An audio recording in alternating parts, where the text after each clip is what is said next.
Hello guys, आज हम अपना आईक्यू टेस्ट करने वाले हैं। आज हम देखेंगे हमारा आईक्यू कितना तेज है। देखते हैं हम कितनी पहेलियों का सही आंसर दे सकते हैं। चलिए अब हम पहली पहेली देखते हैं। गुफा में फंस गए हैं। अंधेरी गुफा से बाहर आने के लिए आपके मम्मी पापा को 3 दरवाजे दिखते हैं। पहले दरवाजे के पीछे तेज आग लगी है, यहाँ से जाने पर आपके मम्मी पापा जलकर राख हो जाएंगे। दूसरे दरवाजे के पीछे जहरीला किंग कोबरा सांप है जो आपके मम्मी पापा को डस लेगा। और तीसरे दरवाजे के पीछे ढेर सारा पानी है जिसमें भूखी शार्क मछली तैर रही है। क्या कोई तरीका है जिससे आपके मम्मी पापा गुफा से बाहर आ पाए? आपके पास 10 सेकंड लगाने यहाँ पर जो बाल्टी है, हम इससे तीसरे वाले दरवाजे से पानी निकालेंगे और पहले वाले दरवाजे की आग बुझाएंगे। ध्यान से देखिएगा, कोने पर एक बाल्टी रखी है जिसमें ढेर सारी छोटी मछलियाँ हैं। आपके मम्मी पापा उन मछलियों को तीसरे दरवाजे के पीछे शार्क्स को दे देंगे और जब तक भूखी शार्क मछलियाँ खा रही होंगी तब तक वो बाल्टी से पानी निकालकर पिछले दरवाजे के पीछे लगी आग को बुझाकर उससे बाहर निकल जाएंगे। क्या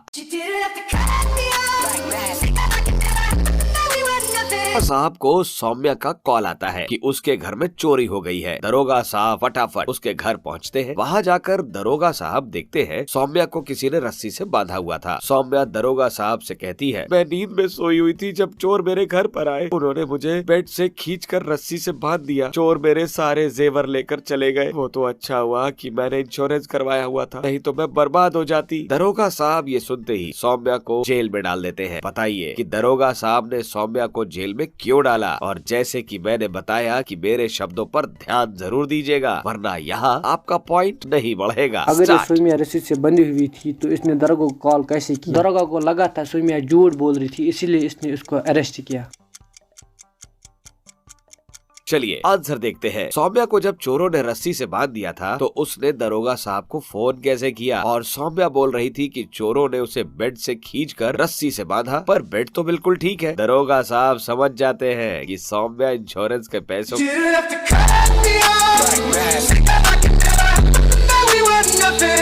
रेस्टोरेंट में मर्डर हो जाता है। मामले की छानबीन के लिए डिटेक्टिव आशीष आते हैं। डिटेक्टिव आशीष रेस्टोरेंट में मौजूद सभी लोगों से पूछताछ करते हैं। कृति बोलती है, मैंने चाय बिस्किट ऑर्डर किया था और उस समय मैं उसका बिल पे कर रही थी। अमित बोलता है, मैं तो उस समय अपने फोन पर यूट्यूब वीडियो देख रहा था। साकेत बोलता है, मैं रेस्टोरेंट के टॉयलेट की लंबी लाइन में खड़ा था। और सुमित कहता है, मैं तो अपने फोन पर लगा हुआ था अपनी गर्लफ्रेंड के साथ, मुझे कोई आइडिया नहीं है। सबकी बातों को सुनकर डिटेक्टिव समझ जाते हैं कि सिंह साहब का मर्डर किसने किया है, पर कैसे? डिटेक्टिव को इनकी बातों में कौन सा सुराग मिला? आपके पास 10 सेकंड होंगे पता लगाने के लिए। आप चाहे तो वीडियो थोड़ा पीछे करके बयान फिर से सुन सकते हैं। मुझे लगता है ये खून सी वाले आदमी ने किया है, क्योंकि वो बोल रहा था वो टॉयलेट की लंबी लाइन में खड़ा था, लेकिन रेस्टोरेंट में 4 ही लोग थे और उनमें कोई टॉयलेट में नहीं था। साकेत बोल रहा था कि वो रेस्टोरेंट की टॉयलेट की लंबी लाइन में खड़ा था, पर मर्डर के समय रेस्टोरेंट में तो सिर्फ 4 लोग ही थे और उसमें से कोई भी टॉयलेट में नहीं था। यानी सिंह साहब का मर्डर साकेत ने ही किया होगा। क्यों? आना मजेदार।